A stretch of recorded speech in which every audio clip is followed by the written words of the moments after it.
সৈকতার কাছে আসবো এই জায়গা থেকে। সৈকতা, যে কথা কিছুক্ষণ আগেই বলছিলাম, এই মরুজিতের এই ক্রাইমের যে হিস্ট্রি, এটা তো বহু পুরনো। এর আগে 2017-তেও 17ই নভেম্বর যে তাণ্ডব চলেছিল কসবা ল কলেজে, যেখানে একেবারে তাণ্ডবের ঘটনায় নেতৃত্ব দিয়েছিল এই মনোজিৎ মিশ্র, আর তাকেই কিনা অস্থায়ী কর্মী হিসেবে নিয়োগ করা হলো, এবং এত অভিযোগ থাকা সত্ত্বেও দীর্ঘদিন সে একইভাবে কাজ চালিয়ে যাচ্ছে, দাপট দেখিয়ে বেড়াচ্ছে। গোটা রাজ্য জুড়ে স্কুল সার্ভিস কমিশন, প্রাইমারি, মাদ্রাসা, এই সমস্ত সরকারি কনফার্ম চাকরি, পার্মানেন্ট চাকরিগুলোর ক্ষেত্রে যে ভুরি ভুরি দুর্নীতির অভিযোগ সামনে আছে, তারপরে এটা বুঝতে অসুবিধা হওয়ার কথা নয় যে কলেজ স্কুলে একটা গ্রুপ সি, গ্রুপ ডি, সেই পোস্টগুলোতেও তৃণমূল তাদের পেটুয়া লোকেদের ঢোকাবে, দলের লোকেদের ঢোকাবে। মমতা বন্দ্যোপাধ্যায় সেই অমোঘ বাণী, তৃণমূল করলেই চাকরি পাওয়া যাবে। ব্রাত্য বসুদের সেই অমোঘ বাণী, দমদমে তৃণমূলের ছেলেদের প্রাইমারিতে 2-3টে চাকরি দেবো না। তৃণমূলের কাউন্সিলরদের একের পর এক বাণী, তৃণমূলকে ভোট দিলেই প্রাইমারি স্কুলের মাস্টার হওয়া যাবে।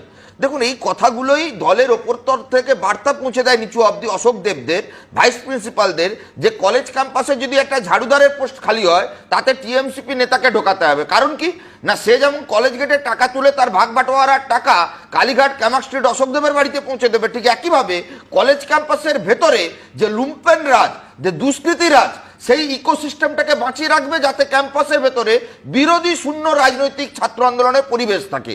আমি বলছি, আচ্ছা, হাতে 4-5টা আংটি, 3টে করে আইফোন, একদম মাথার উপরে টাকটা দেখলে মনে হবে আপনার আপেলের মতন চকচক করছে। এরা কারা? এরা ছাত্র আন্দোলনের মুখ হতে পারে? এরা কেউ জানতো না, আর আজকে বলছে জিরো টলারেন্স। কি জিরো টলারেন্স? শতদল বেলা রেপ করে জেলের ভেতরে। এই যে বর্ধমানে তুহিনা খাতুন আত্মহত্যা করলে অভিযোগ ছিল তৃণমূলের কাউন্সিলর, ছাত্র নেতার দিকে। আচ্ছা, তৃণমূলের মধ্যে তৃণমূলের মহিলারা সুরক্ষিত নয়, রাজ্যের মা বোনেরা সুরক্ষিত থাকবে? এরা সব এক একটা নরখাদক তৈরি হয়েছে।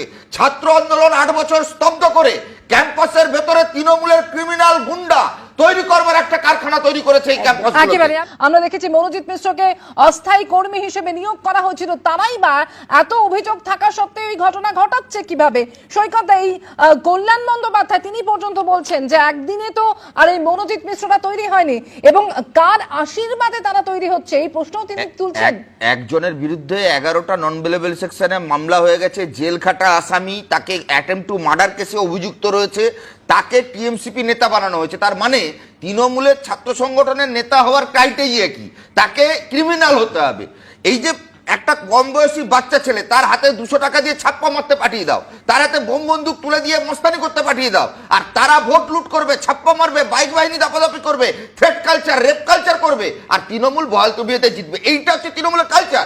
এই যে আপনি বলছেন গভর্নিং বডি, গভর্নিং বডিতে স্থায়ী প্রিন্সিপাল নেই, ভাইস প্রিন্সিপাল আছে। কেন? ভাইস প্রিন্সিপাল তৃণমূল নেত্রী, তার হাজব্যান্ড তৃণমূলের অধ্যাপক সংগঠনের নেতা, তিনি গভর্নিং বডিতে থাকবেন। অশোক দেব বাড়ি বস ওখানকার এমএলএ, সে এখানে এসে কসবা ল কলেজের মাথায় বসবে।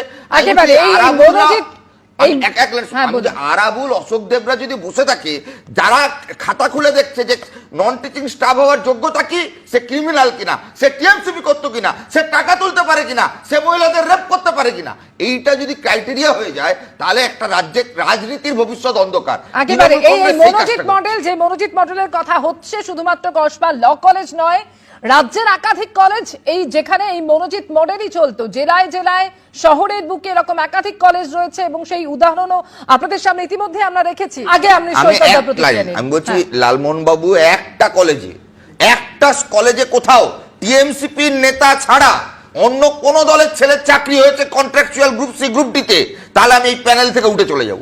একটা কলেজ দেখাতে পারবেন না। তৃণমূলের সব সাধারণ কর্মী সমর্থক, তাদের বাড়ির ছেলে মেয়েদেরও চাকরি দেননি।